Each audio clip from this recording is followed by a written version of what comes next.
പച്ചവെള്ളം കുടിക്കേണ്ട, കഞ്ഞിവെള്ളം കുടിച്ചാൽ. കാരണം ഈ ചോദിച്ച സംഗതി അങ്ങനെ പെട്ടെന്ന് മേടിച്ചു കൊടുക്കാൻ പറ്റിയ സംഗതിയല്ല. ഈ കൊച്ചു സമരം പ്രഖ്യാപിച്ചു, എന്നാ ഞാനങ്ങ് ചത്തു നോക്കട്ടെ, ഞാൻ ചോദിച്ച സാധനം മേടിച്ചു തരാൻ നിങ്ങൾ തയ്യാറല്ലെങ്കിൽ ഞാനങ്ങ് ചത്തു നോക്കട്ടെ, ഞാനൊന്നും കഴിക്കാൻ തയ്യാറല്ല. കൊച്ചു മത്സരം തുടങ്ങി. അപ്പൊ അപ്പം പറഞ്ഞു, അത് വിശക്കുമ്പോ തിന്നോളൂ, നീ അതിനെ ടെൻഷൻ ഒന്നും പിടിക്കണ്ടെന്നാണ് ഈ കാര്യം. ഈ സ്ത്രീ രാവിലെ ബ്രേക്ക്ഫാസ്റ്റ് വിളമ്പി, കൊച്ചു വേണ്ടാന്ന് പറഞ്ഞു. ഒരേ കിടപ്പാണ്. ഉച്ചഭക്ഷണം വിളമ്പി, വേണ്ടാന്ന് പറഞ്ഞു. അപ്പനോട് ചോദിച്ചു, നീ കൊച്ചു രാവിലെ ഉച്ചയ്ക്ക് കൊണ്ടിട്ടില്ല, നീ ഒന്ന് പോയി പണി നോക്കി, വിശക്കുമ്പോ തിന്നും, നിന്റെ സോഫ്റ്റ് കോർണറൊന്നും ഈ കൊച്ചിന്റെ അടുത്ത് എടുക്കണ്ട, നീ ചുമ്മായിരി. അത്താഴവും കൊണ്ടില്ല കൊച്ചു. ഞാനങ്ങ് ചത്തോട്ട്, നീ ഞാൻ ചോദിച്ച സാധനം നിങ്ങൾ തരികയല്ലോ. പ്രിയപ്പെട്ടവരെ, അമ്മയ്ക്ക് ടെൻഷനങ്ങ് മുറിഞ്ഞു. ഈ അമ്മ ഭർത്താവിൻ്റെ അടുത്ത് എന്ന് പറഞ്ഞ്, മനുഷ്യ ഒരു കാര്യം ഞാൻ പറഞ്ഞേക്കാം, 13 കൊല്ലം ഞാൻ പ്രാർത്ഥിച്ചിട്ടുണ്ടായ വച്ച എന്റെ കൊച്ചിന് വല്ലതും പറ്റിയാലുണ്ടോ എന്റെ ചത്ത് കളയും, നീ ഒന്ന് പോയി ചാവടി ആദ്യം. ഭർത്താവ് ഒന്നും ഗുരുക്കില്ല. ആ രാത്രി ഞാൻ കഴിഞ്ഞുപോയി. പിറ്റേ ദിവസം രാവിലെ കൊച്ചു സമരം തുടരാണ്. അവൻ പറഞ്ഞു, പച്ചവെള്ളം ഞാൻ കുടിക്കില്ല, ഞാനങ്ങ് ചത്തു പോകും. അമ്മയ്ക്ക് ടെൻഷൻ മുറുകി. അമ്മ ഭയങ്കര ബഹളമായി, അതേപോലെ മുറയായി, കരച്ചിലായി. പക്ഷെ അപ്പം മൈനിരുന്നില്ല, ഉച്ചഭക്ഷണവും കഴിച്ചില്ല. അപ്പോഴേയും മനുഷ്യനോട് ഭാര്യ ഒരു ചോദ്യം ചോദിച്ചു, നിങ്ങളല്ല എന്റെ കൊച്ചിനെ കൊല്ലാൻ തീരുമാനിച്ചോ? നീയൊന്നും മിണ്ടാതിരി. ഇതൊക്കെ നമ്മുടെ നാട്ടിൽ സ്ഥിരം നടക്കുന്ന സംഭാഷണ ശൈലികളൊക്കെ. ഇയാളെ ഉച്ചഭക്ഷണം കഴിഞ്ഞ് തുണിയും മാറി പുറത്തോട്ട് ഇറങ്ങിപ്പോയി. എവിടെ പോവാ? എന്റെ കൊച്ച. നിന്റെ കൊച്ച എന്റെ കൊച്ച, അവിടെ കിടക്കട്ടെ, വിശക്കുമ്പോ തിന്നോളൂ. ഈ മനുഷ്യൻ എവിടെയാ പോയത് ഭാര്യയ്ക്ക് അറിയില്ല. സന്ധ്യയ്ക്ക് അയാളെ വന്നില്ല, രാത്രി 8 മണിക്ക് വന്നില്ല, 9 മണിയായപ്പോൾ ഇയാൾ മടങ്ങി വന്നു. എന്റെ ചായ എവിടെ പോയായിരുന്നു? കൊച്ചി ഇതുവരെ ഒന്നും കഴിച്ചിട്ടില്ല. ഇല്ലടി, ഒന്നും കഴിച്ചില്ലേ? ഇല്ല, ഇന്നലെ രാവിലെ മുതൽ ഇന്ന് സന്ധ്യ വരെ ഈ കൊച്ചൊന്നും കഴിച്ചിട്ടില്ല, എനിക്കങ്ങ് പേടിയാവുക. ഈ മനുഷ്യൻ നേരെ കുഞ്ഞു കിടക്കുന്ന മുറിക്കുള്ളിലേക്ക് കയറുമ്പോൾ ഭക്ഷണം എടുത്തു വെച്ചോ, അവനിപ്പോ ഒന്ന് കഴിച്ചോ. എന്നാന്ന് ഈ പറയണേ? നീ എടുത്ത് ഭക്ഷണം എടുത്തു വെക്കേ. ഇയാൾ അകത്തോട്ട് കയറിച്ചത്, മോനെ എണീറ്റ് വന്നേ, ഭക്ഷണം കഴിച്ച്. അപ്പാ വേണ്ട, എന്റെ അടുത്ത് വേണ്ട, ഞാൻ വരില്ല, ഞാൻ കഴിക്കില്ല, എനിക്ക് വേണ്ട. മോനെ കുട്ടാ, നീ അങ്ങനെ വെള്ളം വയ്ക്കാതടാ, ഈ സാധനത്തിന് വയസ്സ് 10 ഉള്ളൂ. അപ്പൻ അവനെ ഉരുട്ടി പിടിച്ച് ഉമ്മ വയ്ക്കാൻ നോക്കിയപ്പോ അവൻ അപ്പനെ തള്ളി മാറ്റി. എന്നിട്ട് അവൻ കുറെ കൂടെ ചുരുണ്ട് കിടന്നു. 10 വയസ്സേ ഉള്ളെങ്കിലും ചുരുണ്ട് മുടിയാ പിന്നെ പിടിക്കാൻ പറ്റുള്ളൂ. അപ്പൻ ഒക്കെ ശ്രമിച്ചു. ഒന്നു മോനെ, നീ ചോറുണ്ടണ്ട, നീ അപ്പനോട് എണീറ്റ് വന്നേ, ഒരു കൂട്ടം പറയട്ടെ. എന്നാത്തിനാ? അപ്പൻ അവനെ ബലമായിട്ട് വാരിയെടുത്തു. നേരെ വാതിൽ തുറന്ന് പുറത്തേക്ക് ഇറങ്ങിപ്പോയി. മുറ്റത്ത് കൊണ്ടുവന്ന് അവനെ നിർത്തിയിട്ട് പറഞ്ഞു, എടാ പക്ഷേ ഇത് എന്നാ അതൊന്ന് നോക്കിയേ. അവൻ ഇന്നലെ ഡിമാൻഡ് ചെയ്ത സാധനം മേടിച്ചുകൊണ്ട് വന്നില്ല. ആ ചാവ് നീ എനിക്ക് ആവട്ടെ, അല്ലെങ്കിൽ ആദ്യം നീ പോയി ചാവും, വിശക്കുമ്പോ തിന്നോളും. ഇങ്ങനെയുണ്ടോ പിള്ളേര് എന്നൊക്കെ ചോദിച്ച് മീശയും പിരിച്ചു വെച്ച് മസിൽ പിടിച്ച കക്ഷിക്ക് ഭാര്യയുടെ അത്രയും പിടിച്ചു നിൽപ്പുണ്ടായില്ല. ഞങ്ങളുടെയൊക്കെ മനസ്സ് എന്ത് സോഫ്റ്റാണ്.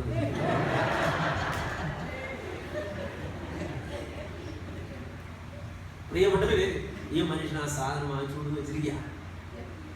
ഇപ്പോൾ ഒരു ചോദ്യം, ഇവിടെ ഇപ്പൊ ആരാ മാനസാന്തരപ്പെട്ടെ? കൊച്ചാണോ അപ്പനാണോ? കണ്ടില്ല. ആരാ മാനസാന്തരപ്പെട്ടെ? അന്ന് അപ്പനെ മാനസാന്തരപ്പെടുത്തി തുടങ്ങിയ പരിപാടിയായി ഇപ്പോഴും നമ്മുടെ കയ്യിൽ. നമുക്കൊരൊറ്റ ലക്ഷ്യമേ ഉള്ളൂ, ഞാൻ ഒട്ടും മാറാൻ തയ്യാറല്ല, നന്നാകാൻ തയ്യാറല്ല, സ്വഭാവം മാറ്റാനും തയ്യാറല്ല, പെരുമാറ്റം മാറ്റാനും തയ്യാറല്ല. തമ്പുരാൻ മാനസാന്തരപ്പെട്ടിട്ട് എന്റെ കാര്യങ്ങളൊക്കെ ഭംഗിയായിട്ട് നടത്തില്ല. അതിനുവേണ്ടി ഞാൻ വേണമെങ്കിൽ പട്ടിണി എടുക്കും, ചങ്ക് തല്ലി പൊട്ടിക്കും, മുട്ടലഴയും, എന്ത് വേണേലും ചെയ്യും. തമ്പുരാൻ അവസാനം സഹി കെട്ടിട്ട്, എന്റെ പൊന്നു മോനെ നീ നിർത്ത്, മോളെ നിർത്ത്, ഇനി കരയണ്ട, നീ ഇങ്ങനെ ചാകാതെ ഞാൻ തന്നേക്കാന്ന് തമ്പുരാൻ പറഞ്ഞു കിട്ടിയാൽ രക്ഷപ്പെട്ടു. അതാണ് നമ്മുടെ കയ്യിൽ. ഇഷ്ടക്കേട് വരുന്നുണ്ട്. ദൈവത്തിന് സ്തോത്രം. ദൈവമക്കളെ, സമ്മർദ്ദം ചെലുത്തി ദൈവത്തിൽ നിന്ന് കാര്യസാധ്യം നേടിയെടുക്കാനുള്ള നമ്മുടെ ജീവിത ശൈലിയും പ്രാർത്ഥനാ ശൈലിയും ഒന്ന് മാറ്റിവെച്ച്, എന്താ പറയാൻ കാരണം? ജീവിതത്തിൽ ഏറ്റവും വിലപ്പെട്ടതൊന്നും ചോദിച്ചിട്ട് കിട്ടിയതല്ല. എനിക്ക് എന്റെ ജീവിതത്തിൽ ഏറ്റവും വിലപ്പെട്ടതെല്ലാം ചോദിക്കാതെ തന്ന ഒരു പൊന്നു തമ്പുരാനുണ്ട് എനിക്ക്. ഇന്നും ഉണ്ട്, ഇപ്പോഴും ഉണ്ട്, ഇവിടെയുണ്ട്. ഞാൻ ഒരുപാട് വളമൊന്നും വയ്ക്കണ്ട, എന്റെ ജീവിതം അങ്ങ് ചിട്ടപ്പെടുത്തി. അതെങ്ങനെയാ? നമ്മുടെ ആൾക്കാരുടെ ഇപ്പോഴത്തെ ശൈലി എന്നാണെന്നറിയോ? കർത്താവെ കാശ് എത്ര വേണ്ട വെച്ചാൽ പറഞ്ഞു, അങ്ങോട്ട് തരാം. വഴിപാട് എത്ര കഴിക്കണം, അതും കഴിച്ചേക്കാം. നേർച്ച അതും കഴിച്ചേക്കാം. തമ്പുരാൻ നീ എന്നാ പറയാ അതൊക്കെ ചെയ്തേക്കാം, പക്ഷെ നന്നാകാൻ മാത്രം മനസ്സിലായില്ലമ്മ. തമ്പുരാൻ ഈ ആഘോഷ വേളകളിൽ കുപ്പി തുറക്കരുതെന്ന്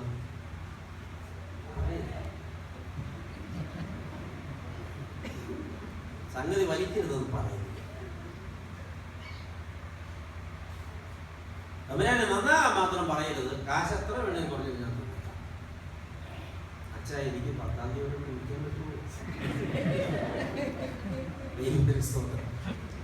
പ്രിയപ്പെട്ടവരെ, എന്നെ കേരളത്തിൽ നിന്ന് തമ്പുരാൻ പറഞ്ഞു വിട്ടതായി ഇവിടെ. തമ്പുരാന് വേണ്ടി തമ്പുരാന്റെ താല്പര്യം ഈ ജനത്തോട് പറയാം. എനിക്ക് വ്യക്തിപരമായി ഒന്നും നിങ്ങളോട് പറയാനില്ല. ഉലകം ചുറ്റി സഞ്ചരിക്കുമ്പോൾ എനിക്ക് വ്യക്തിപരമായി ഒരാളോടും ഒന്നും പറയാനില്ല. എനിക്കൊരു സുവിശേഷമില്ല. സുവിശേഷം കർത്താവായ യേശുക്രിസ്തുവിൻ്റെതാണ്. ഞാൻ അവനെ ചുമക്കുന്നൊരു കഴുതാണ്. അതിന് മുകളിൽ എനിക്ക് ഒരു യോഗ്യതയുമില്ല. ഇപ്പോഴും ഒരു കഴുതയെ പോലെ നിന്നുകൊണ്ട് തമ്പുരാന് വേണ്ടിയാണ് ഞാൻ നിങ്ങളോട് വാദിക്കുന്നത്. തമ്പുരാന്റെ ആഗ്രഹമാണ് ഈ പറയുന്നത്. തമ്പുരാന്റെ സ്വപ്നങ്ങളാണ് വെളിപ്പെടുത്തുന്നത്. ദൈവമക്കളെ, തമ്പുരാനോടുള്ള വിലപേശം നിർത്തുക, ജീവിതത്തെ ക്രമപ്പെടുത്താൻ നോക്കുക. ആമേൻ. അപ്പോൾ നാം ദൈവത്തോട് ഒന്നിനെ കുറിച്ച് വിലപേശേണ്ടതില്ല. എനിക്ക് എന്താണ് വേണ്ടതെന്ന് എന്റെ തമ്പുരാൻ അറിയാം. ആമേൻ. നമുക്ക് ദൈവത്തോടുള്ള ബന്ധത്തിന്റെ അളവുകോൽ നിർണയിക്കുന്നത് നമ്മുടെ പ്രാർത്ഥനാ ബന്ധത്തിലൂടെയാണ്. അതെങ്ങനെയായിരിക്കണം? ഫിലിപ്പിയ ലേഖനം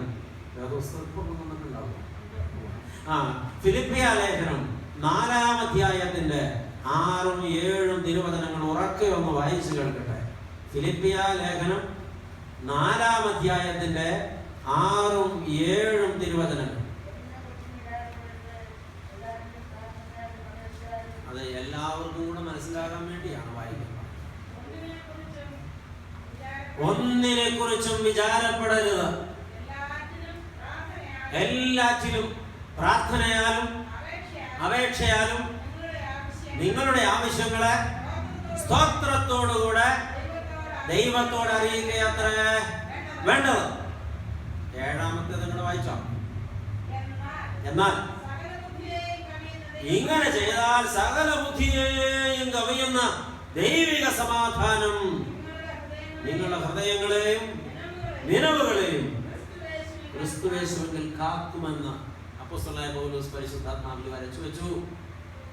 അപ്പൊ നിങ്ങൾ ഒന്നിനെ കുറിച്ചും വിചാരപ്പെടണ്ട, ആശങ്കപ്പെടണ്ട, നിങ്ങളുടെ ഉറക്കം നഷ്ടപ്പെടണ്ട, നിങ്ങൾ ആശങ്കാവതരാകേണ്ടതില്ല. എല്ലാ കാര്യങ്ങളും സ്തോത്രത്തോടെ ദൈവകരങ്ങളിൽ ഏൽപ്പിച്ചു വെക്ക്. എന്നിട്ട് നിങ്ങൾ സ്വസ്ഥമായിട്ടിരിക്കുക, ശാന്തമായിട്ടിരിക്കുക. ആ അർഹതപ്പെട്ടതെല്ലാം തമ്പുരാൻ നിങ്ങൾ തരും. ചേർത്തൊരു വാക്യം കൂടെ നമുക്ക് വായിക്കാം. യോഹന്നാൻ എഴുതിയ രക്ഷാസുവിശേഷം 16-ാം അധ്യായം 13-ാമത്തെ തിരുവചനം. യോഹന്നാൻ എഴുതിയ രക്ഷാസുവിശേഷം 16-ാം അധ്യായം 13-ാമത്തെ തിരുവചനം. സത്യത്തിന്റെ ആത്മാവ് വരുമ്പോഴോ അവൻ നിങ്ങളെ സകല സത്യത്തിലും വഴി നടത്തും. അവനൊന്നും സ്വയമായി സംസാരിക്കാതെ താൻ കേൾക്കുന്നത് സംസാരിക്കുന്നു. വരുവാനുള്ള കാര്യങ്ങളെ അറിയിച്ചു തരും. ശരിക്കും ഒരാൾ പ്രാർത്ഥിക്കുന്നത് ബുദ്ധി കൊണ്ടല്ല, പ്രാർത്ഥിക്കേണ്ടത് ബുദ്ധി കൊണ്ടല്ല. ഒരാൾ പ്രാർത്ഥിക്കേണ്ടത് ആത്മാവിന്റെ പ്രേരണയ്ക്കനുസരിച്ചാണ്. സ്വന്തം ആത്മാവിന്റെ അല്ല, പരിശുദ്ധാത്മാവിന്റെ. ആമേൻ. പരിശുദ്ധാത്മാവ് പ്രേരിപ്പിച്ചിട്ട് ഒരാൾ പ്രാർത്ഥിച്ചാൽ അതൊരിക്കലും ഒരു ഭൗതിക ലാഭത്തിനു വേണ്ടിയുള്ള പ്രാർത്ഥനയാകില്ല. പരിശുദ്ധാത്മാവ് പ്രേരിപ്പിച്ചിട്ട് ഒരാൾ പ്രാർത്ഥിച്ചാൽ അത് സ്വർഗം സ്വന്തമാക്കാനുള്ള പ്രാർത്ഥനയായിരിക്കും. നിങ്ങളുടെ മുഖം പിന്നെയും കണ്ടല്ലോ. അച്ഛൻ ഭൂമിയെ കുറിച്ച് എന്തായാലും പറ. കണ്ടിട്ടില്ലാത്ത സ്വർഗത്തെ കുറിച്ച് അച്ഛൻ ഇങ്ങനെ പറഞ്ഞുകൊണ്ടിരിക്കുകയാണ്. ദൈവത്തിന്റെ സ്തുതി. ആത്മാവ് പ്രേരിപ്പിക്കുന്നതാണ് ഒരു മനുഷ്യന്റെ ശരിയായ. ഒരു മനുഷ്യനെ ദൈവം സാന്ത്വനപ്പെടുത്തി ആശ്വസിപ്പിക്കുന്നത് പ്രാർത്ഥനാ വേളയിലാണ്.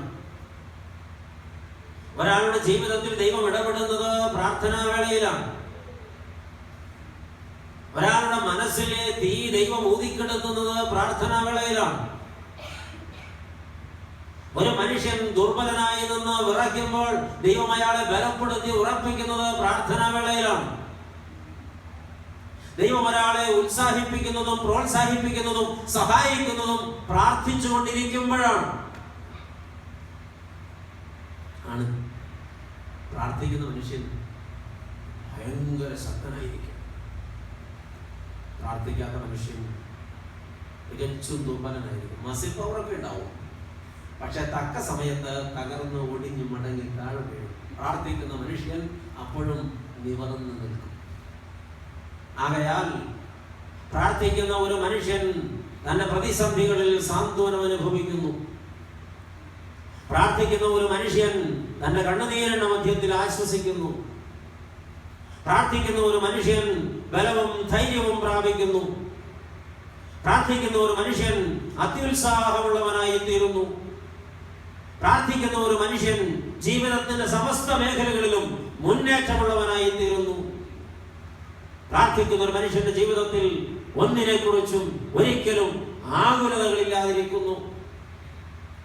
അത്യപാരമായ സ്വസ്ഥതയും ശാന്തതയും പ്രാർത്ഥിക്കുന്ന മനുഷ്യൻ അനുഭവിക്കുന്നു. പ്രാർത്ഥിക്കുന്ന മനുഷ്യൻ സമാധാനത്തിൽ കിടന്നുറങ്ങുന്നു. പ്രാർത്ഥിക്കുന്ന മനുഷ്യൻ മുഴുവൻ സമയവും മുഖപ്രസന്നതയോടെ ഇരിക്കുന്നു. പ്രാർത്ഥിക്കുന്ന മനുഷ്യൻ അവന്റെ കണ്ണുകൾ നക്ഷത്രങ്ങൾ പോലെ തിളങ്ങിക്കൊണ്ടിരിക്കും. ഹല്ലേലൂയ. പ്രാർത്ഥിക്കുന്ന മനുഷ്യൻ. പ്രാർത്ഥിക്കാത്ത മനുഷ്യർ ഇരുളിലാണ്. മുഖപ്രസന്നതയില്ല, സ്വസ്ഥതയില്ല, ശാന്തതയില്ല, സമാധാനമില്ല, കിടന്നുറങ്ങാൻ പറ്റുന്നില്ല. ജീവിതത്തിൽ എന്നും സങ്കീർണതകളാണ്, അസ്വസ്ഥതകളാണ്, വേട്ടയാടുന്ന ഓർമ്മകളാണ്, എപ്പോഴും ആവലാതികളാണ്, നിരന്തര നെടുവീർപ്പുകളാണ്. എന്തേ സംഗതി? ദൈവസംസർഗത്തിലിരിക്കുന്നില്ല. ദൈവസംസർഗത്തിലിരുന്നാൽ നമ്മുടെ ആശങ്കകളെല്ലാം ഒഴിഞ്ഞു പോകും. ഹല്ലേലൂയ. ജീവിതത്തിലെ ഏറ്റവും നിർണായകമായ പ്രതിസന്ധി നേരിട്ടുകൊണ്ടിരിക്കുന്ന ആരെങ്കിലും ഒക്കെ ഇവിടെ ഇരിപ്പുണ്ടാകും. ഓരോരുത്തർക്കും ഓരോന്നാണല്ലോ പ്രതിസന്ധി. നിങ്ങൾ കേട്ടിട്ടുണ്ട് അച്ഛനെ കുറിച്ച്. എല്ലാവർക്കും ഒരുപക്ഷെ പരിചയവും ബോധ്യവും കാണുമായിരിക്കും. അച്ഛൻ, പ്രിയപ്പെട്ടവരെ, ഞാൻ കുടുംബസ്ഥനാണ്. 3 മക്കളുടെ അപ്പനാണ്. ഞങ്ങൾക്ക് ദൈവം തന്ന 3 മക്കളും ആൺമക്കളാണ്. ഞങ്ങളുടെ മൂത്ത മകൻ മത്തായി കുഞ്ഞ്, അവനിപ്പോൾ പ്രായം 25 വയസ്സ്. ഈ കഴിഞ്ഞ മെയ് മാസം 16-ാം തീയതി അവന് 25 വയസ്സ് പൂർത്തിയായി. പ്രിയപ്പെട്ടവരെ, സുന്ദരനും സുമുഖനും മധുരമായി പാടുന്നവനും ഒന്നാന്തരമായി വചനം പ്രസംഗിക്കുന്നവനുമായ ഈ കുഞ്ഞ് കഴിഞ്ഞ 13 വർഷമായി ഞങ്ങളുടെ കൂടെ അല്ല താമസിക്കുന്നത്. അവൻ്റെ സ്വന്തം വീട്ടിൽ സ്വർഗത്തിൽ പരദീസയിൽ അപ്പച്ചൻ്റെ കൂടെ അവൻ ദൈവ മുമ്പിലാണ് ഇരിക്കുന്നത്. നിങ്ങൾക്കത് ബോധ്യം കാണുമോ എനിക്കറിയില്ല. ഞാൻ ഈ ശുശ്രൂഷ ഏറ്റെടുത്ത് കർത്താവിൻ്റെ വേലയിൽ ഓട്ടം തുടങ്ങിയിട്ട് 26 വർഷം പിന്നിട്ടു. ഒരു ദിവസം ഞാൻ പ്രസംഗിക്കാൻ പുറപ്പെട്ടു പോകുമ്പോൾ എന്നെ 2 കവിളിലും ചുംബനെന്തെന്ന് പറഞ്ഞു വിട്ടതാണ് എൻ്റെ കുഞ്ഞ്. അന്ന് രാത്രി ഞാൻ മടങ്ങി വന്നു. മോനെ അന്വേഷിച്ചപ്പോൾ ഉറങ്ങിക്കഴിഞ്ഞെന്നാണ് ഉത്തരം കിട്ടിയത്. അവൻ എന്നോടൊന്ന് ഒത്തിരി നിർബന്ധിച്ചിരുന്നു 9:30 വരണമെന്ന്. പക്ഷെ സാധ്യമാകില്ലെന്ന് പറഞ്ഞാണ് ഞാൻ പോയത്. അപ്പോഴാണ് എനിക്ക് ചുംബനം തന്നത്. പ്രിയപ്പെട്ടവരെ, ഞാൻ അന്വേഷിച്ചില്ല. ഇളയ കുഞ്ഞ് ഉറങ്ങിയപ്പോൾ അവനെയും ചാരക്കിടത്തി. എന്നാൽ രാത്രി 10:30 കഴിഞ്ഞ് എൻ്റെ ഭാര്യ ചെന്ന് കുഞ്ഞുങ്ങൾ കട്ടിലിൽ നിന്ന് ഉരുണ്ട് താഴെ വീഴുമോ എന്നറിയാൻ നോക്കുമ്പോൾ ഈ കുഞ്ഞ് കവിഴുന്ന് കിടക്കുന്നു. കാൽവെള്ള വിളർ വെളുത്തിരിക്കുന്നു. തൊട്ടു നോക്കിയപ്പോൾ വല്ലാത്ത തണുപ്പ്. അവളൊന്ന് അലറി വിളിച്ചു. ഞാൻ പാഞ്ഞു ചെന്ന് എൻ്റെ കൈതലം കൊണ്ട് ആ കുഞ്ഞിൻ്റെ പുറത്ത് തട്ടുമ്പോൾ എനിക്കൊരു വലിയ സത്യം എൻ്റെ കൈവിരലുകൾ ബോധ്യപ്പെടുത്തിയിട്ടുള്ളൂ. ആ ശരീരത്തിൽ പ്രാണനില്ല, ഐസ് പോലെ നടത്തിയിരിക്കുന്നു. ഉറക്കത്തിൽ സംഭവിച്ച ഒരു കാർഡിയാക് അറ്റാക്ക്. 12കാരൻ പറന്നുപോയി. ദൈവമക്കളെ, ഒരു നിമിഷം ആരും പതറിപ്പോകും. അല്ലാതെ ഉലഞ്ഞുപോയൊരു രാത്രിയായിരുന്നു അത്. 1-1.5 മണിക്കൂറിന് ശേഷം രാത്രി 12:30 മണി കഴിഞ്ഞപ്പോൾ വെള്ള ഉടുപ്പിടിവിച്ച് ഒരു കുഞ്ഞു വെട്ടിക്കകത്ത് എൻ്റെ പൊന്നുമോൻ്റെ മൃതദേഹം അന്ന് ഞങ്ങൾ താമസിച്ചിരുന്ന വാടക വീടിൻ്റെ സ്വീകരണ മുറിയിൽ കയറ്റി വെച്ചപ്പോൾ 10-12 വൈദികരും 1000-ഓളം ആളുകളും നിശബ്ദരായി നിൽക്കുകയാണ്. ഒന്നും ചലിക്കാൻ പറ്റുന്നില്ല. കുനിഞ്ഞു ചെന്ന മകന്റെ നെറുകയിലൊരു ചുംബനം കൊടുത്തിട്ട് നിവർന്നു നിന്ന്, ദുഃഖത്തിന്റെ പാനപാത്രം തമ്പുരാനെ നീ എന്റെ കയ്യിലേക്ക് തന്നാൽ വേണ്ട വേണ്ട എന്ന് ഞാൻ ഒരിക്കലും പറയില്ല. 2 കൈ നീട്ടി അത് വാങ്ങി മൊത്തി കുടിച്ചിട്ട് നിരന്തരം ഹല്ലേലൂയ പാടുമെന്ന് ഉപദേശിയോടൊപ്പം പാടി തുടങ്ങിയത്. പിറ്റേന്ന് വൈകിട്ട് ഈ കുഞ്ഞിന്റെ മൃതദേഹം കല്ലറയിൽ ഇറക്കുന്ന നിമിഷം വരെ 111 പ്രത്യാശാഗാനങ്ങൾ ഇടതടവില്ലാതെ മകന്റെ വെട്ടിക്കെടുത്ത് നിന്ന് പാടിയ അപ്പനായി. സ്വന്തം കുഞ്ഞിന്റെ വേർപാടിൽ മനസ്സ് തകർന്നുപോയ ഈ പട്ടക്കാരന് ഏത് വാക്കുകൊണ്ട് ആശ്വസിപ്പിക്കുമെന്നറിയാതെ മഹാപുരോഹിതന്മാരും പുരോഹിത വൃന്ദവും സുവിശേഷക വൃന്ദവും വലിയ പുരുഷാരവും ശ്വാസം മുട്ടലോടെ നിൽക്കുന്നത് കണ്ടപ്പോൾ സ്വന്തം മകന്റെ ശവപ്പെട്ടിക്കടുത്ത് എഴുന്നേറ്റ് നിന്ന് സ്വന്തം മകന് വേണ്ടി 1.5 മണിക്കൂർ നേരം ചരമപ്രസംഗം പറഞ്ഞൊരു അപ്പനാ ഈ നിന്ന് പ്രസംഗിക്കുന്നത്. ദൈവമക്കളെ, പ്രാർത്ഥിക്കുന്ന മനുഷ്യന് സാന്ത്വനമുണ്ട്, പ്രാർത്ഥിക്കുന്ന മനുഷ്യന് സമാധാനമുണ്ട്, പ്രാർത്ഥിക്കുന്ന മനുഷ്യന് സ്വസ്ഥതയുണ്ട്, പ്രാർത്ഥിക്കുന്ന മനുഷ്യന്റെ ഉള്ളിലെ തീകളും ദൈവ സംസർഗത്തിൽ ഇരിക്കുമെങ്കിൽ നമ്മുടെ കണ്ണുനീർ തമ്പുരാൻ തുടച്ചു മാറ്റിത്തരും. ഞാനതിന്റെ അനുഭവസ്ഥ. ഒരുപക്ഷെ ജീവിതത്തിൽ ഇതിനേക്കാൾ വേദനിപ്പിക്കാൻ സാധ്യതയില്ലാത്ത മുറിവുകൾ വന്നതിന്റെ പേരിൽ പ്രാർത്ഥിക്കാനേ മറന്നുപോയവർ ഇത് കേട്ടുകൊണ്ടിരിക്കുന്നുണ്ടോ? ചിരിക്കാൻ മറന്നുപോയവർ ഇത് കേട്ടുകൊണ്ടിരിക്കുന്നുണ്ടോ? ജീവിതത്തിൽ ഒന്നിനും ഉത്സാഹമില്ല, ഇനി എന്റെ ജീവിതത്തിന് അർത്ഥമേ ഇല്ലെന്ന് വിധി പറഞ്ഞ് ജീവിക്കാൻ പോലും മറന്നുപോയവർ ഇത് കേട്ടുകൊണ്ടിരിക്കുന്നുണ്ടോ? ഉണ്ടെങ്കിൽ നിങ്ങൾ സടകുടഞ്ഞെഴുന്നേൽക്കണം. ദൈവ സംസർഗത്തിൽ നിന്നാൽ ഇവിടെ പേമാരി പെയ്താലും കൊടുങ്കാറ്റടിച്ചാലും സുനാമി കയറി വന്നാലും നിവർന്നു നിൽക്കാൻ പറ്റും. പ്രാർത്ഥിക്കുന്ന മനുഷ്യൻ ജീവിതത്തിൽ എല്ലാ പ്രതിസന്ധികളെയും സധൈര്യം നേരിട്ട് മുന്നോട്ട് കടന്നുപോകും. ആമേൻ. ദൈവമക്കളെ, ജീവിതത്തിൽ ചില തിക്താനുഭവങ്ങളുടെ പേരിൽ ഈ കാലഘട്ടത്തിൽ ഒരുപാട് ആളുകൾ ഒടിഞ്ഞു മടങ്ങി വീഴുകയാണ്. ഒരുപാട് ആളുകളുടെ ജീവിതം ബ്ലോക്കായി നിൽക്കുകയാണ്.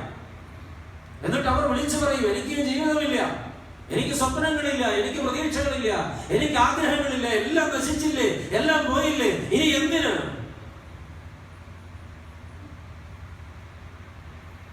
ഭർത്താവിന്റെ സഹോദരൻ അപകടത്തിൽ മരിച്ച ഒരു സഹോദരി ഒരിക്കൽ എന്നോട് പറഞ്ഞു, അച്ഛാ, അവൻ ഞങ്ങളുടെ വീടിന്റെ വിളക്കായിരുന്നു അച്ഛാ, ഞങ്ങളുടെ വീട്ടിലെ മുഴുവൻ ആളുകളെക്കാളും പ്രധാനപ്പെട്ടത് അവനായിരുന്നു അച്ഛാ. ആ കുഞ്ഞ് പോയി, ഇനി ഞാൻ ആയുസ്സിൽ പ്രാർത്ഥിക്കില്ല, ഇനി ഞാനൊന്നും എഴുതിലേക്ക് എത്തിക്കില്ല, ഇനി ഞാൻ ദൈവമേന്ന് വിളിക്കില്ല, ഇനി ഞാൻ വേദപുസ്തകം വായിക്കില്ല, എനിക്ക് ദൈവത്തെയോട് ഇനി ഇങ്ങനെയൊരു ദൈവം ഉണ്ടെന്ന് പോലും ഞാൻ വിശ്വസിക്കുന്നില്ല. സത്യത്തില് ഈ കുഞ്ഞിന്റെ വേർപാട് ഈ സ്ത്രീയിൽ പിശാചുബാധയുണ്ടാക്കി എന്നാണ് ഞാൻ മനസ്സിലാക്കുക. അവൾ ദൈവത്തിന്റെ ശത്രുവായി മാറി. ജീവിതത്തിലെ തിക്തതകൾ നേരിടാൻ ഒരാൾക്ക് കരുത്തുണ്ടാകുന്നത് ദൈവ സംസർഗത്തിലിരിക്കുമ്പോഴാണ്. ദൈവത്തെ മുറുകെ പിടിക്കുക. ദൈവ സംസർഗത്തിലിരുന്നാൽ പ്രതിസന്ധികളെല്ലാം മറികടന്നു പോകാൻ നമുക്ക് പറ്റും. ആമേൻ. ഈ മകന്റെ വേർപാട് സംഭവിച്ചതിന് 12ാമത്തെ ദിവസം തിരുവനന്തപുരം പട്ടണത്തില് ഒരു കൺവെൻഷന് ഞാൻ വീണ്ടും പ്രസംഗിച്ചു തുടങ്ങിയതാ. ഈ ശബ്ദം ഇപ്പോഴും മുഴങ്ങുകയാണ്, നിലച്ചിട്ടില്ല. ഈ ഹൃദയം അതിൻ്റെ ചലനം എന്ന് അവസാനിപ്പിക്കുന്നുവോ അന്നുവരെ നാവ് ചലിക്കുമെങ്കിൽ ഞാൻ എൻ്റെ യേശുവിനെ പ്രസംഗിക്കും. കാരണം എനിക്ക് അവനെ അറിയാം. ഞാൻ കാറ്റിനെ പിടിക്കാൻ ഓടുന്ന ഒരാളല്ല പ്രിയപ്പെട്ടവരെ. നിങ്ങളിത് കേട്ടുകൊണ്ടിരിക്കുമ്പോൾ സ്വന്തം മനസാക്ഷിയോട് നിങ്ങളും ഒന്ന് ചോദിച്ചു നോക്ക്. ഞാൻ എൻ്റെ പ്രതിസന്ധി വേളകളിൽ ഒടിഞ്ഞു മടങ്ങി തകർന്ന് വീണു പോയിട്ടുണ്ടോ, അതോ നിവർന്നു നിൽക്കുകയാണ്? ഇതൊരു പരിശോധനയാണ്. എൻ്റെ കൂടെ കൺവെൻഷനുകൾക്കൊക്കെ പാടുന്ന ഒരു മകനുണ്ട്. വളരെ മധുരമായി പാടും. അവൻ്റെ ശബ്ദം ദൈവം അനുഗ്രഹിച്ചു കൊടുത്ത ശബ്ദമാണ്. പ്രിയപ്പെട്ടവരെ, ഇപ്പോൾ ആ ടീം ഒരുമിച്ച് വയനാട് ജില്ലയിലെ സുൽത്താൻ ബത്തേരിയിൽ പ്രോഗ്രാം ചെയ്തുകൊണ്ടിരിക്കുകയാണ്. ഞാനും അതിൽ പെടേണ്ട ഒരാളായിരുന്നു. എന്നാൽ ഈ പ്രോഗ്രാമിന് വേണ്ടി ഞാനത് മാറ്റിവെച്ചതാണ്. ആ പ്രിയപ്പെട്ട മകൻ 9 വർഷം മുമ്പാണ് വിവാഹം കഴിച്ചത്. ഞാനാണ് അവൻ്റെ വിവാഹം ആശീർവദിച്ചത്.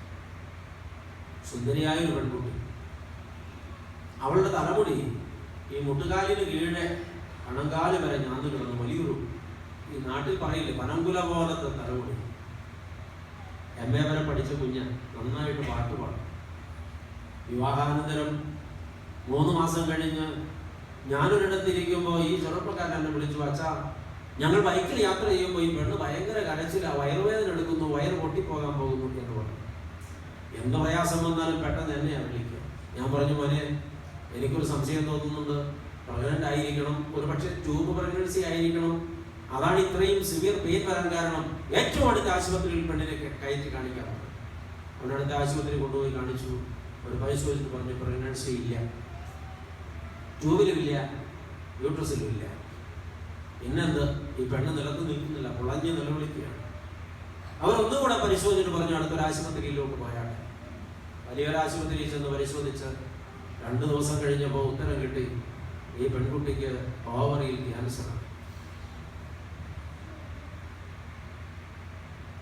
ചികിത്സകൾ ഒരുപാട് ചെയ്തു, പിന്നെ ചികിത്സകളെല്ലാം നിർത്തിവെച്ചു. പ്രിയപ്പെട്ടവരെ, ഈ സംഗതി അറിഞ്ഞ് അവരാശുപത്രിയിൽ നിന്ന് വരുമ്പോൾ ഞാൻ മോനോട് പറഞ്ഞു, മോനെ നേരെ എൻ്റെ വീട്ടിലോട്ട് വന്നു. എൻ്റെ വീട്ടിൽ ഞാൻ അവരെ ഇരുത്തി ആ പെൺകുട്ടിയുടെ കണ്ണിലേക്ക് നോക്കി അവളോട് ചോദിച്ചു, മോളെ ലീന, നിനക്കറിയാമോ നിന്റെ രോഗം എന്താണ്? എനിക്കറിയാം. എന്താ? ക്യാൻസറാണ്. എവിടെ? ഓവറിയിലാണ്. എന്തൊക്കെയാണ് അതിൻ്റെ പ്രത്യാഘാതങ്ങൾ? ആയുസിൽ അമ്മയാകാൻ പറ്റില്ല, പിന്നെ ഞാനിനി എത്ര നാൾ ജീവിച്ചിരിക്കുമെന്ന് നിശ്ചയമില്ല, എൻ്റെ മുന്നിൽ മരണം നിർത്തി തുടങ്ങിയിട്ടുണ്ട്. മോളെ ഞാൻ നിന്നോടൊരു കാര്യം പറയട്ടെ. എന്താ വെച്ചോ, നീ ഒരു സുവിശേഷകന്റെ ഭാര്യയാണ്, നീ വിശ്വാസത്തിൽ ഉറപ്പുള്ളവളായിരിക്കും. ഒരിക്കലും വാടിയ മുഖവുമായി നിന്നെ ആരും കാണരുത്. നീ സങ്കടപ്പെടരുത്, നീ തളരരുത്, നീ വാടിപ്പോകരുത്, നീ നിവർന്നു നിൽക്കും. ആ പെൺകുട്ടി എന്നെ നോക്കി ചിരിച്ചുകൊണ്ടൊരു മറുപടി പറഞ്ഞു, അച്ഛാ ലീന മരിച്ചു കിടന്നാലും ചിരിച്ചു കിടക്കത്തുള്ളൂ. എൻ്റെ കണ്ണ്, എൻ്റെ മുഖം ഒരിക്കലും പാടില്ല. ആ വാക്ക് ഞാൻ ഏറ്റെടുത്തു. ഞാൻ അനുഗ്രഹിച്ച് പ്രാർത്ഥിച്ചു. ദൈവമക്കളെ, ഇന്ന് 9 വർഷം പിന്നിടുമ്പോൾ ഈ പെൺകുട്ടി ഇന്ന് ജീവിച്ചിരിപ്പോൾ ഒരസ്ഥി പഞ്ചരമായി, 2 കണ്ണുകൾ മാത്രമുണ്ട്. 8 ദിവസം കൂടുമ്പോൾ 10 ലിറ്റർ ഫ്ലൂയിഡ് ആ പെൺകുട്ടിയുടെ ഉദരത്തിൽ നിന്ന് ടാപ്പ് ചെയ്യും. ട്യൂമർ വളർന്ന് വയറ് വീറി ഇരിക്കുകയാണ്. പ്രിയപ്പെട്ടവരെ, ടാപ്പിങ്ങിൻ്റെ ദിവസങ്ങൾ കുറഞ്ഞു വരികയാണ്. 10 ദിവസമായിരുന്നു, അത് 8 ദിവസമായി. ഇപ്പോൾ അത് ഒരാഴ്ചയിൽ പിടിച്ചു നിൽക്കാൻ പറ്റുന്നില്ല. ഒരു പ്രാവശ്യം ടാപ്പ് ചെയ്ത് കഴിഞ്ഞാൽ ആ പെൺകുട്ടി 2 ദിവസം കിടപ്പുകൊടുക്കും, 3-ാം ദിവസം എഴുന്നേൽക്കും, 4-5 ദിവസം നടക്കും, 6-ാം ദിവസം വീണ്ടും അഡ്മിറ്റ് ആകും. പക്ഷെ ഇന്നും അവളെ ഒരാൾ കണ്ടാൽ അങ്ങോട്ടൊരു വിശേഷവും ചോദിപ്പിക്കില്ല. അവൾ വെളുക്കെ ചിരിച്ച് ഇങ്ങോട്ട് തുരുതുരാ വിശേഷം ചോദിച്ച് പലപ്പോഴും അവളുടെ ഈ നിലപാടിൽ ഞങ്ങൾക്ക് പ്രതികരണം നഷ്ടപ്പെട്ടു പോയിട്ട് മാറിയിരുന്ന് ഞങ്ങളൊക്കെ കരഞ്ഞിട്ടുണ്ട്. ദൈവമക്കളെ, ജീവിതത്തിൽ നിരന്തര ദൈവസംസർഗം ചെയ്യുന്നവർക്ക് ഏത് പ്രതിസന്ധിയെയും നെഞ്ച് നിവർത്തി നേരിടാൻ പറ്റും. ഹല്ലേലൂയ. ഞാൻ നിങ്ങളോട് പറയുന്നത് ഈ ഏതെങ്കിലും കെട്ടുകഥകളൊന്നുമല്ല പ്രിയപ്പെട്ടവരെ, പച്ചയ്ക്ക് ജീവിതത്തിൽ കണ്ടുകൊണ്ടിരിക്കുന്ന കാഴ്ചകളാണ്. ഇപ്പോൾ നിങ്ങളെല്ലാവരും ഒരു നിയോഗം ഏറ്റെടുക്കുക. നിങ്ങൾ ആരും കണ്ടിട്ടില്ലെങ്കിലും ആ പെൺകുട്ടിക്ക് വേണ്ടി നിങ്ങൾ ഇന്ന് രാത്രി 2 തുള്ളി കണ്ണുനീർ ഒറ്റിച്ച് പ്രാർത്ഥിക്കുക. നിങ്ങൾ പ്രാർത്ഥിച്ചാലും പ്രാർത്ഥിച്ചില്ലെങ്കിലും അവൾ കർത്താവിൻ്റെ മകളാണ്. അവൾ സ്വർഗത്തിൽ കാണുമെന്ന് എനിക്ക് നല്ല ഉറപ്പാണ്. അവൾ ഇന്നും ഭൂമിയിൽ ജീവിച്ചിരിക്കുന്നുവെന്ന് ഞാൻ ഈ നിമിഷത്തിലും വിശ്വസിക്കുന്നു.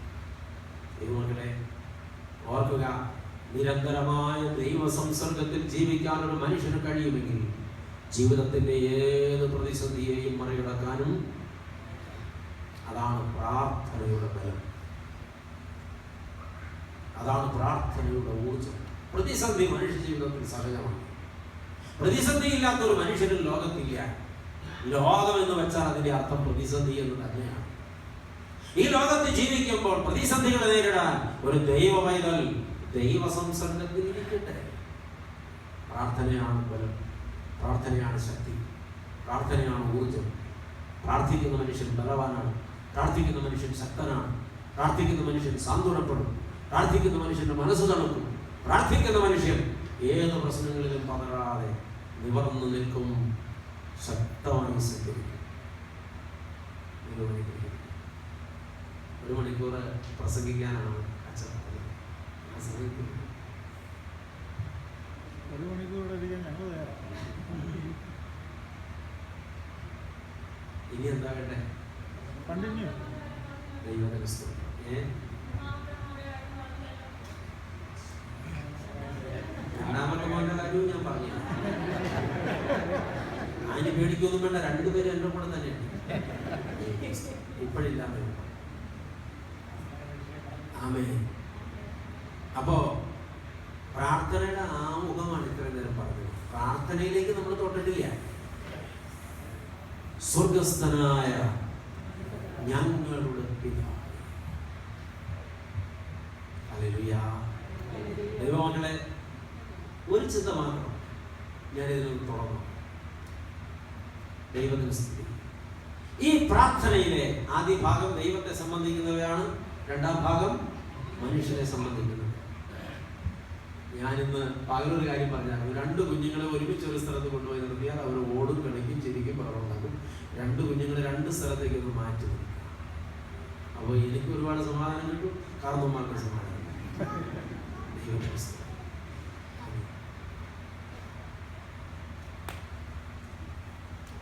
ഈ പ്രാർത്ഥന തുടങ്ങുന്നത് ഇങ്ങനെയാണ്. കർത്താവ് അങ്ങനെ പഠിപ്പിച്ചു, സ്വർഗസ്ഥനായ ഞങ്ങളുടെ പിതാവേ. ഈ ഓരോ വാക്കിനും ഒരുപാട് അർത്ഥവും വ്യാപ്തിയും ആഴവും പരപ്പും പ്രിയപ്പെട്ടത്.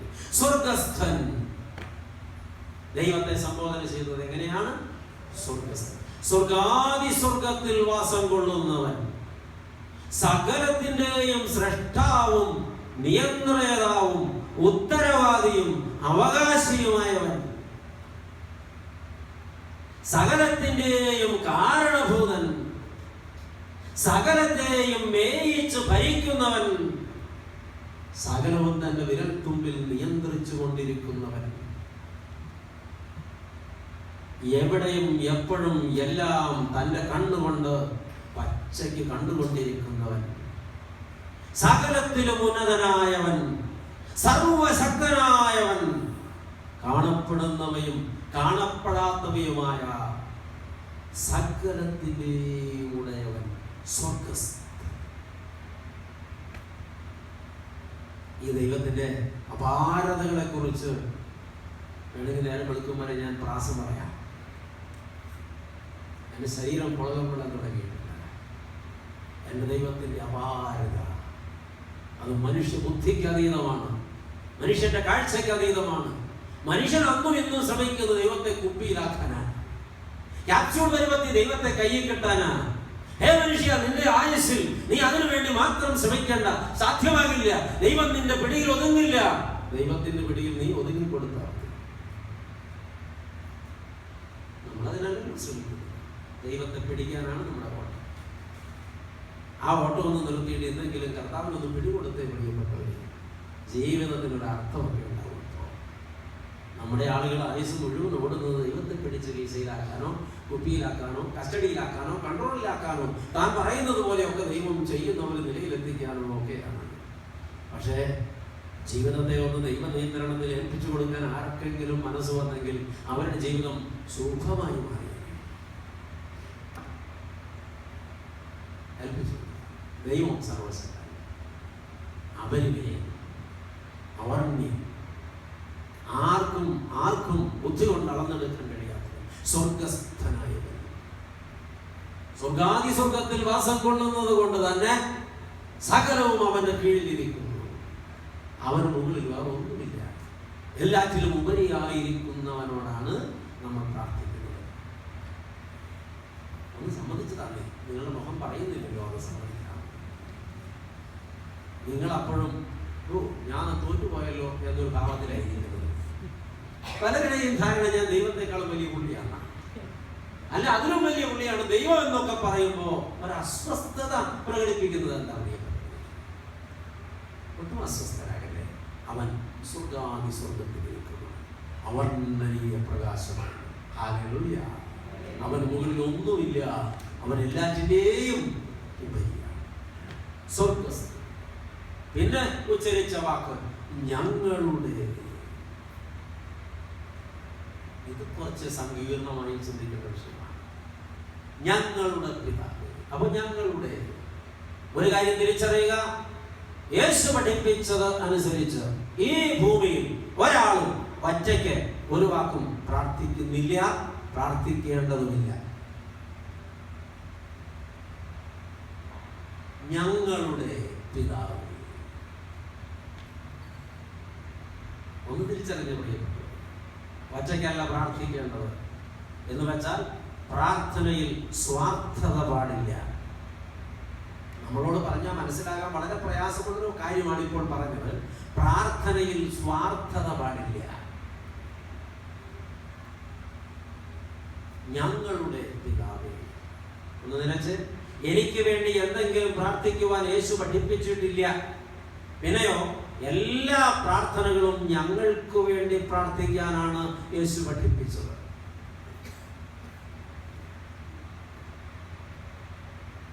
ചിലർ പ്രാർത്ഥന തന്നെ നിർത്തികളെ അങ്ങനെയാണോ? നാം പ്രാർത്ഥിക്കണ്ട. പ്രിയപ്പെട്ടവരെ, എല്ലാ പ്രാർത്ഥനയും ഞങ്ങൾക്ക് വേണ്ടി, സമൂഹത്തെ മൊത്തം ഉൾക്കൊള്ളുന്ന പ്രാർത്ഥനയാണ് യേശു നമ്മളോട് ആവശ്യപ്പെടുന്നത്. ഇന്ന് പകൽക്കാല പ്രസംഗത്തിലാണ് അച്ഛൻ പറഞ്ഞതെന്ന് തോന്നുന്നു. നമ്മുടെ ആളുകൾക്ക് കാഴ്ച വളരെ കുറവാണ്. ഉഴുത്ത രണ്ട് കണ്ണൊക്കെ ഉണ്ട്, പക്ഷെ കാഴ്ച വളരെ കുറവാണ്. പരമാവധി നമ്മുടെ കാഴ്ചയുടെ ദൂരം എത്രയാണെന്നറിയാമോ? ഞാനും എൻ്റെ ഭർത്താവും എൻ്റെ മക്കളും, ഞാനും എൻ്റെ ഭാര്യ എൻ്റെ മക്കളും. കാരണന്മാരോ അതൊക്കെ പോട്ടെ, അതിൻ്റെയൊക്കെ ആവശ്യം കഴിഞ്ഞു, ഔട്ട്. ഇതിന് പുറത്ത് നമുക്ക് കാഴ്ചയില്ല. അപ്പൊ ഏറ്റവും കുറച്ച് മാത്രം കാഴ്ചയുള്ള ആളുകളാണ് നമ്മുടെ ആളുകൾ. അതിന്റെ പേരാണ് സ്വാർത്ഥത മൂലം വന്ന അന്ധത എന്നൊക്കെ പറയുന്നത്. ഒന്നും പിടികിട്ടാത്തത് പോലെയാണല്ലോ നമ്മുടെ ആളുകൾ. ഞാൻ പണ്ടേ കഴുത, ഇപ്പൊ പടു കഴുതാന്ന് ഞാൻ എന്നോട് തന്നെ പറഞ്ഞിട്ട് അങ്ങ് പോയാലോ?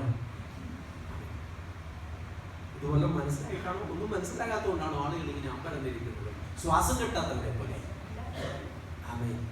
ദൈവമക്കളെ, ഒരു പ്രാർത്ഥനയും സ്വയത്തിന് വേണ്ടി പ്രാർത്ഥിക്കാൻ യേശുക്രിസ്തു പഠിപ്പിച്ചിട്ടില്ല.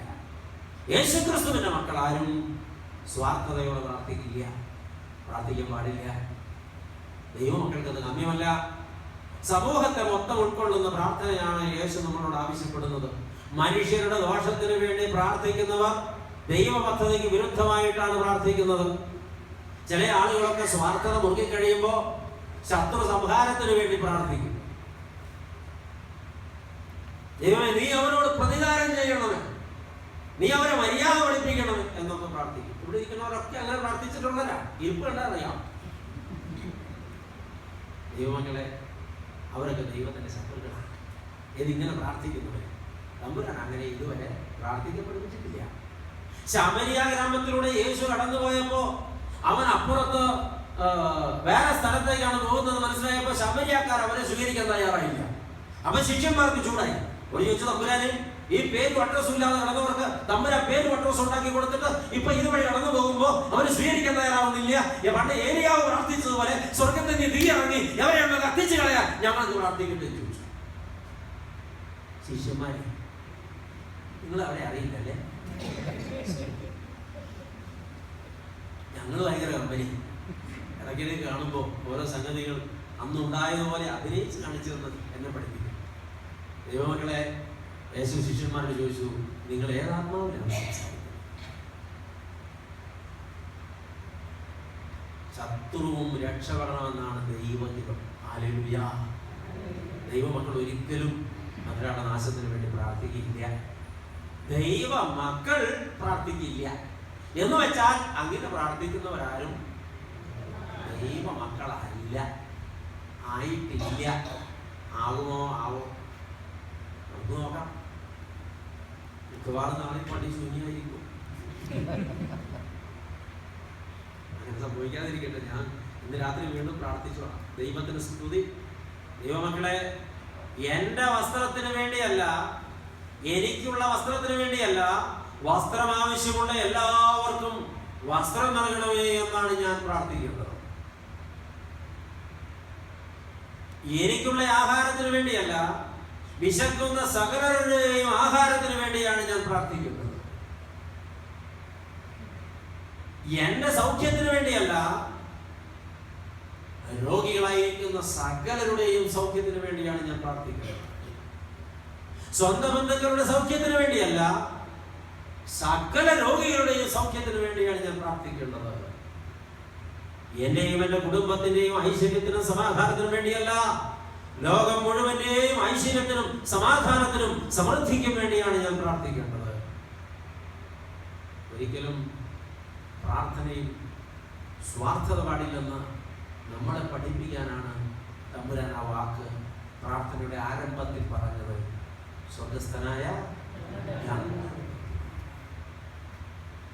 ഭാഗ്യാവശാൽ ഈ പ്രാർത്ഥന മനപ്പാടം പഠിച്ചു 1000 വട്ടം ഉരുവിട്ടിട്ടു ആയുസിൽ ഇന്ന് വരെ ഒരു പ്രാവശ്യം പോലും അത് പ്രാർത്ഥിക്കാൻ കഴിഞ്ഞിട്ടില്ലാത്ത ആളുകളാണ് നമ്മൾ ഒരുമിച്ചു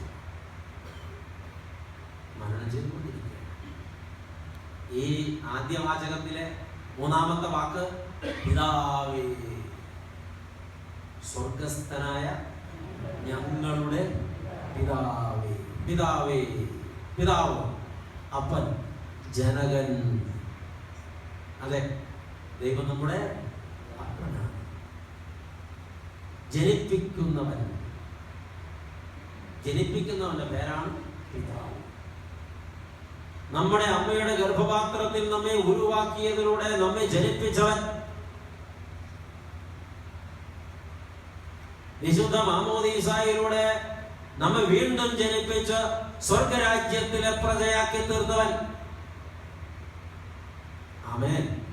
ജനനവും വീണ്ടും ജനനവും നൽകിയവൻ അവൻ നമ്മുടെ. നമ്മളിപ്പോൾ ആരാണ്?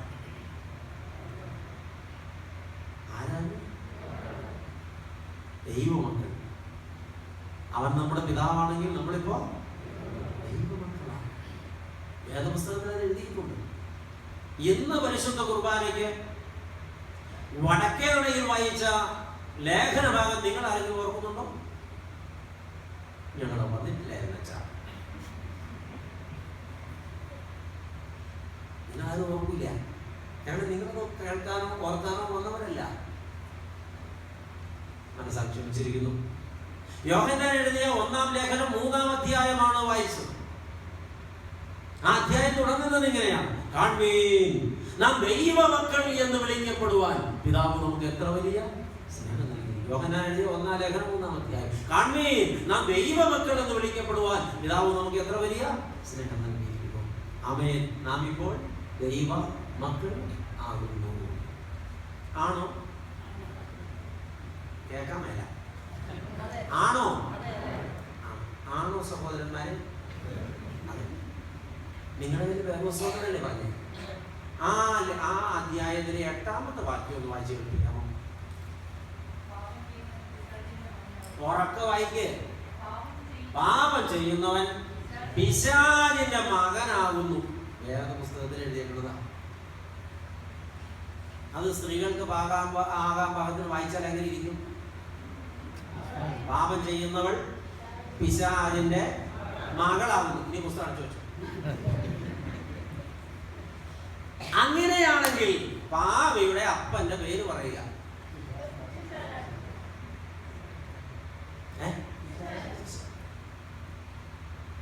മദ്യപാനം പാപമാണ്.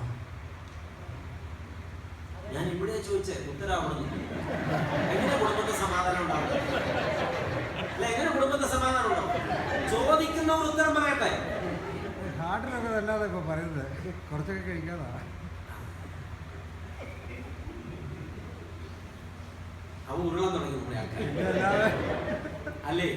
ഞാനിങ്ങൊരു പരമാർത്ഥം പറയട്ടെ. വീണൂന്ന് ഉറപ്പായ ചാടി കണ്ട് എഴുന്നേറ്റ എവിടെ ബുദ്ധിയാണോ വീണത് അവിടെ മാത്രമേ ചെറിയാവുള്ളൂ. വീണെടുത്തൊന്നും ഉണ്ടാലേ.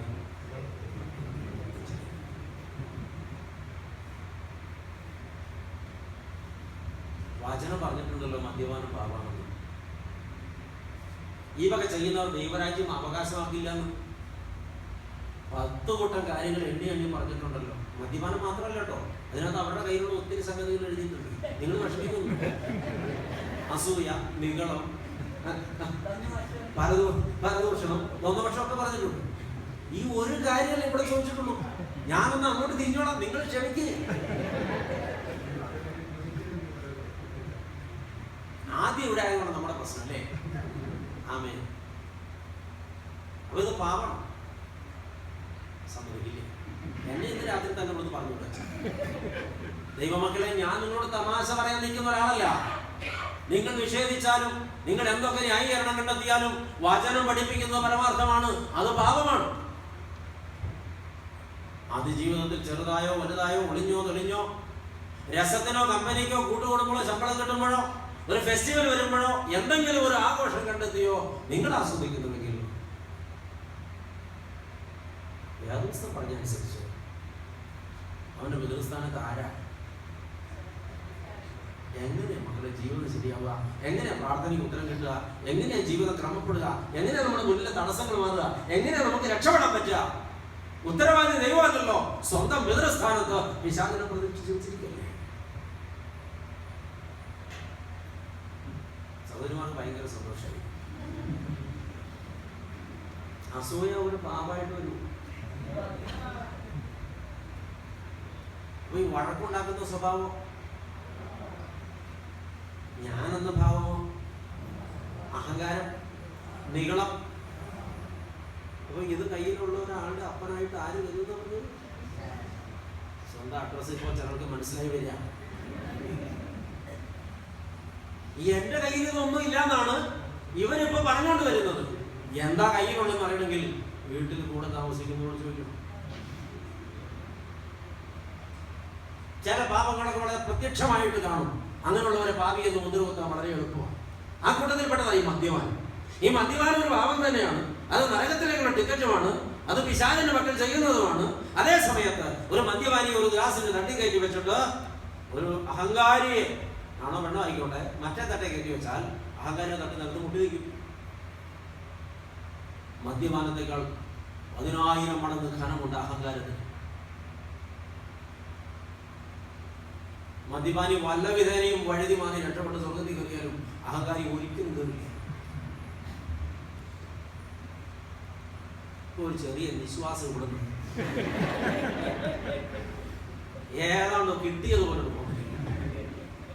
എന്ന അച്ഛൻ പറഞ്ഞു നോർത്ത് വഴുതി മാറി രക്ഷപ്പെട്ട് കയറാൻ ഒക്കില്ല. മാനസാന്തരപ്പെട്ട ആമേ. ദൈവമക്കളെ, ഞാൻ എപ്പോഴും ആളുകളെ അങ്ങനെ വിളിക്കുക, ദൈവമക്കളെ ദൈവമക്കളെ ദൈവമക്കളെ. ദൈവത്തിന് സ്തോത്രം. വചനം പറയുന്നു, നാം ദൈവ എങ്കിൽ അവൻ നമ്മുടെ അപ്പൻ.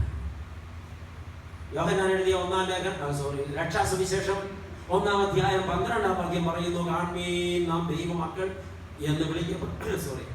അതല്ല, അവനെ കൈക്കൊണ്ട് അവന്റെ നാമത്തിൽ വിശ്വസിക്കുന്ന ഏവർക്കും ദൈവമക്കളാകുവാൻ അധികാരം നൽകി. അവൻ നമ്മുടെ പിതാവാകുന്നു. ആബാ പിതാവേ എന്ന് വിളിക്കുന്ന പുത്രത്വത്തിന്റെ ആത്മാവ് നമുക്കുണ്ടെന്ന് റോമാലേഖനം 8-ാം അധ്യായം 15-ാം വാക്യം പറയുന്നു. എന്റെ പ്രിയ മക്കളെ, എന്റെ പിതാവും നിങ്ങളുടെ പിതാവുമായവന്റെ അടുക്കിലേക്ക് ഞാൻ പോകുന്നു എന്ന് യേശുക്രിസ്തു പറയുന്നു. യോഹന്നാൻ എഴുതിയ രക്ഷാസുവിശേഷം 20-ാം അധ്യായം 17-ാം തീയതി. ഇവിടെ എല്ലാം പറഞ്ഞു വയ്ക്കുന്നത് അവൻ നമ്മുടെ പിതാവാണ്, നാം അവന്റെ. അപ്പൊ നമുക്ക് സ്വാതന്ത്ര്യത്തോടെ വിളിക്കാം, സ്വർഗസ്ഥനായ ഞങ്ങളുടെ പിതാവ്. ഹല്ലേലൂയ. അവൻ നമ്മുടെ പിതാവാണെങ്കിൽ നാം അവന്റെ മക്കളാണ്. മക്കളാണെങ്കിലോ അവനുള്ള സകലത്തിന്റെയും അവകാശങ്ങളുമാണ്. ആമേൻ. മക്കൾ എന്നും അപ്പന്റെ ഹിതം അറിഞ്ഞ് അതനുസരിക്കുന്നവരായിരിക്കും. മക്കൾ എന്നും അപ്പന്റെ ഹിതം അറിഞ്ഞ് അത് അനുസരിക്കുന്നവരായിരിക്കും. അതനുസരിക്കുന്നില്ലെങ്കിൽ മക്കൾ എന്ന പദവി നമ്മളിപ്പോൾ അലങ്കാരം മാത്രമായി പോകും. അപ്പോൾ ഈ പ്രാർത്ഥനയെ കുറിച്ചുള്ള ആമുഖവും പ്രാർത്ഥനയിൽ 1-ാമത്തെ വാചകവും നമ്മളിപ്പോൾ ചിന്തിച്ചു കഴിഞ്ഞു. ഇന്നത്തെ പരിജ്ഞാനത്തിന് ഇത്രയും മതി. ഇതിവിടെ അവസാനിക്കുന്നില്ല. നാളെ വൈകുന്നേരം 7 മണിക്ക് തുടരും. ഒരു സീരിയൽ ഞാൻ പറഞ്ഞായിരുന്നു, കേരളത്തിലാണെങ്കിൽ സകല സ്ത്രീകളും ഈ സീരിയലിനകത്ത് അഡിക്റ്റഡാണ്. അതുകൊണ്ട് ഞാൻ കേരളത്തിൽ പ്രസംഗം സീരിയലായിട്ട് പറയാൻ പഠിച്ചില്ല. അമേരിക്കയിലൊന്നും നമ്മൾ അങ്ങനെ തന്നെ ഇരിക്കട്ടെ. ഏതായാലും സമയമുണ്ടല്ലോ ഇഷ്ടം പോലെ. ഒരാഴ്ച നമ്മുടെ മുമ്പിൽ ഇങ്ങനെ തിരിഞ്ഞു കിടക്കുകയാണ്. അപ്പോൾ നമുക്ക് ഇത്ര ഗഹനമായിട്ട് ചിന്തിക്കാം. പക്ഷേ ഈ പ്രാർത്ഥന പഠിച്ചു തീർന്നു കഴിഞ്ഞിട്ട് നമ്മൾ വേറെ ചില പ്രസംഗങ്ങളും കൂടെ ഈ വർഷം തന്നെ കേൾക്കും. ദൈവം നിങ്ങളെ അനുഗ്രഹിക്കും. ദൈവമക്കളെ, ഈ കേട്ട ചിന്ത നിങ്ങളുടെ ജീവിതത്തിൽ നന്നായി ഒരുക്കട്ടെ. നിങ്ങളിന്ന് രാത്രി നന്നായി മനനം ചെയ്യുക. ഈ കേട്ടതൊക്കെ ജീവിതത്തിൽ വലിയ ഉറപ്പും ധൈര്യവും നിങ്ങൾക്ക് കൊണ്ടുതരട്ടെ. ദൈവ സംസർഗത്തിലിരിക്കുന്ന മനുഷ്യന്റെ ജീവിതത്തിലെ എല്ലാ പ്രശ്നങ്ങൾക്കും പരിഹാരമുണ്ട്, എല്ലാ ചോദ്യത്തിനും ഉത്തരവുണ്ട്, ഏത് സങ്കീർണതകളിലും മറികടന്നു പോകാനുള്ള ബലവുണ്ട്. ദൈവ സംസർഗത്തിലിരിക്കുക. ആമേൻ. ഞാനെൻ്റെ അനുഭവം നിങ്ങളോട് പറഞ്ഞല്ലോ, പ്രാർത്ഥിക്കുന്ന മക്കളെ നിങ്ങൾക്ക് പരിചയപ്പെടുത്തിയല്ലോ. മക്കളെ, അങ്ങനെ ദൈവ സംസർഗം മുറുകെപ്പെടുത്തുക. ലോകത്തുള്ള മറ്റൊരു ബന്ധവും നമ്മളെ നിവർത്തി നിർത്തില്ല. സങ്കീർണതകളിൽ നിവർന്നു നിൽക്കാൻ ദൈവം തന്നെയാണ് നമ്മുടെ ബലവും തോന്നിയത്. അവന് മുറുകെപ്പെടുക്കുക, അവനെ വിടലേ, അവനോടൊപ്പമാകും, അവൻ്റെ ആയിത്തീരാൻ. ആമേൻ. ഒപ്പം നമ്മുടെ ഈ പ്രാർത്ഥന ആഴമേറിയതാണ് തിരിച്ചറിയുക. അവൻ സ്വർഗാദി സുഖത്തിലിരിക്കുന്നവൻ. അവൻ നമ്മെ പ്രാർത്ഥിക്കാൻ പഠിപ്പിച്ചു. ഞങ്ങളുടെ എന്ന വാക്ക് വേണം പ്രാർത്ഥനയിൽ എപ്പോഴും ഉച്ചരിക്കാൻ. പ്രാർത്ഥനയിൽ ഒരിടത്തും സ്വാർത്ഥത. പിതാവേ എന്ന അവകാശത്തോടെ ദൈവത്തെ വിളിച്ചപേക്ഷിച്ച് പ്രാർത്ഥിപ്പാൻ നമുക്കവൻ അവസരം തന്നിരിക്കുന്നു, വരവും തന്നിരിക്കുന്നു. നമുക്ക് തലകളെ വണക്കാം. ഹല്ലേലൂയ. സ്നേഹവാനും പരിശുദ്ധനുമായ ദൈവമേ, ഈ അനുഗ്രഹിക്കപ്പെട്ട രാത്രി അവിടുത്തെ പാദപീഠത്തിൽ നിന്റെ മക്കളെ വിളിച്ചിരുത്തിയിട്ട് നീ ഞങ്ങളോട് ഹിതകരമായി സംസാരിച്ചിരിക്കുന്നപ്പ, ആഴമായി ഞങ്ങളോട് അവിടുന്ന് വാദിച്ചുകൊണ്ടിരുന്നപ്പ. ദൈവമേ, പ്രാർത്ഥനയെക്കുറിച്ച്, അത് പഠിപ്പിച്ച വിധങ്ങളെക്കുറിച്ച്, ആ പ്രാർത്ഥനയുടെ ആഴത്തെക്കുറിച്ചൊക്കെ, പ്രാർത്ഥിക്കേണ്ടതിൻ്റെ അനിവാര്യതയെക്കുറിച്ചൊക്കെ അവിടുന്ന് ഞങ്ങളോട് സംസാരിച്ചു. നിരന്തരമായ ദൈവ സംസർഗത്തിൽ ഇരിക്കുകയാണ് പ്രാർത്ഥിക്കുന്ന മനുഷ്യൻ ചെയ്യുന്നത്. അങ്ങനെ നിരന്തര ദൈവ സംസർഗത്തിലിരുന്ന ജീവിതത്തിലെ ഏത് പ്രതിസന്ധിയെയും മറികടന്നു പോകാനുള്ള ബലം കിട്ടുമെന്ന ഇന്ന് അവിടുന്ന് ഞങ്ങളെ പഠിപ്പിച്ചത്. ഞങ്ങൾക്ക് ആശ്വാസം കിട്ടും, സമാധാനം കിട്ടും, പ്രത്യാശ കിട്ടും, സ്വയം നിയന്ത്രണം കിട്ടും. ഞങ്ങളുടെ ജീവിതത്തിൽ അത്യപാരമായ ബലവും ശക്തിയും ഊർജവും ഞങ്ങൾക്ക് കിട്ടും. ദൈവമേ, ഞങ്ങളൊക്കെ പ്രാർത്ഥന ഒരു ചടങ്ങായി തീർത്ത് പല ദിവസങ്ങളിലും ഒരക്ഷരം പോലും പ്രാർത്ഥിക്കാതെ, ദൈവമേ, നിന്റെ മുമ്പിൽ ഒരു മിനിറ്റ് പോലും ഒന്ന് ശാന്തമായി ഇരിക്കാതെ, നിന്റെ വചനം തുറന്ന് അല്പനേരം ഒന്ന് ധ്യാനിക്കാതെ ഞങ്ങളുടെ ദിവസങ്ങൾ ആരംഭിക്കുകയും അവസാനിപ്പിക്കുകയും ഒക്കെ ചെയ്ത് ഈ യന്ത്രപ്പാവകളെ പോലെ ലോകത്തിൻ്റെ പിന്നാലെ ഓടിക്കൊണ്ടിരിക്കുന്നവരെ മാപ്പാക്കണം, അപ്പ പൊറുക്കണം. ശ്രേഷ്ഠാവിനെ മറന്ന് സൃഷ്ടിക്ക് എങ്ങനെയാണ് നിലനിൽക്കാൻ പറ്റുക? പൊറുക്കണം.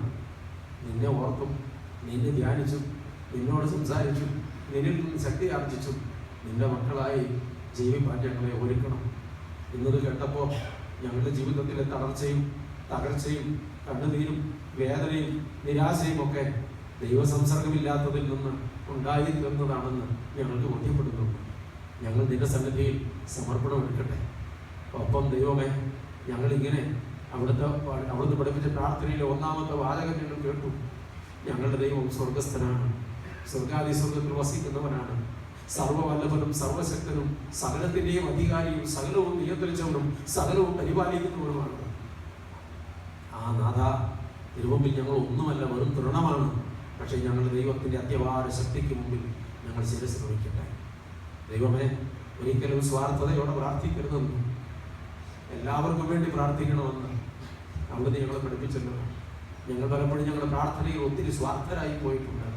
മറ്റുള്ളവരുടെ ദോഷത്തിന് വേണ്ടി പോലും പ്രാർത്ഥിച്ചു പോയിട്ടുണ്ട്. എന്നാൽ ദൈവമേ, എല്ലാവരെയും ഉൾക്കൊള്ളുന്ന വിശാല ഹൃദയത്തോടെ പ്രാർത്ഥിപ്പാൻ, തിരുമുമ്പിൽ യോഗ്യതയോടെ പ്രാർത്ഥിപ്പാൻ ഞങ്ങളിൽ നിന്ന് നിർണയം ചെയ്യുന്നു. ഞങ്ങളുടെ ദൈവമേ, നിന്നെ അപ്പ പിതാവേ എന്ന് വിളിപ്പാൻ ഞങ്ങൾക്ക് നീ പുത്രത്വത്തിൻ്റെ ആത്മാവിനെ തന്നല്ലോ. അവകാശത്തോടെ തിരുമുമ്പിൽ വന്നു നിൽപ്പാൻ ഞങ്ങളെ ഒരുക്കണമേ. നീ ധ്യാനം കഴിഞ്ഞ് മടങ്ങുമ്പോൾ പുതിയ ദർശനം പ്രാപിച്ചവരായി, പുതിയ കാഴ്ച ലഭിച്ചവരായി, ദൈവമേ പുതിയ ലക്ഷ്യം പ്രാപിച്ചവരായി, ആത്മാവിൽ അഭിഷേകവും അനുഗ്രഹവും പ്രാപിച്ചവരായി ഈ ജനം മടങ്ങിപ്പോകണം. നിന്റെ ദാസനെ ബലത്തോടെ നിർത്തിയതിനാൽ നന്ദി പറയുന്നു. ദൈവമേ, ഈ ദിവസങ്ങളിൽ ഇവിടെ നടക്കുന്ന സന്ദേശങ്ങളെല്ലാം, ശുശ്രൂഷകളെല്ലാം തിരുനാമത്തിൻ്റെ മഹത്വത്തിനായി തീരണം. ഈ ജനത്തിൻ്റെ ആത്മരക്ഷയ്ക്ക് ഉതകണം. നാളത്തെ ആരാധനയ്ക്ക് വേണ്ടി പ്രാർത്ഥിക്കുന്നു. ദൈവമേ, നാളെ കർത്തൃദിനമാണല്ലോ. ഒരുക്കത്തോടെ വരുവാൻ, ദൈവമേ വിശുദ്ധിയോടെ നിൽപ്പാൻ, ആരാധനയിൽ ആഴമായ അനുഭവത്തോടെ പങ്കിടുവാൻ ഞങ്ങൾക്ക് ഭാഗ്യം തരണമേ. നാളത്തെ ധ്യാനവും ദൈവമേ, നാളെ വൈകുന്നേരത്തെ കൺവെൻഷനും തുടർന്നുള്ള ശുശ്രൂഷകളും ഏറ്റെടുക്കണമേ. എല്ലാം അവിടുത്തെ കരങ്ങളിലേക്ക് വയ്ക്കുന്നു. തമ്പുരാൻ മഹത്വമെടുക്കണം. പ്രാർത്ഥന കേട്ടതോട് സ്തോത്രം. ഞങ്ങൾ നിനക്കും നിന്റെ പിതാവിനും പരിശുദ്ധാത്മാവിനും സ്തുതിയും സ്തോത്രവും സമർപ്പിക്കുന്നു, ഇപ്പോഴും എപ്പോഴും എന്നേക്കും തന്നെ. ദൈവം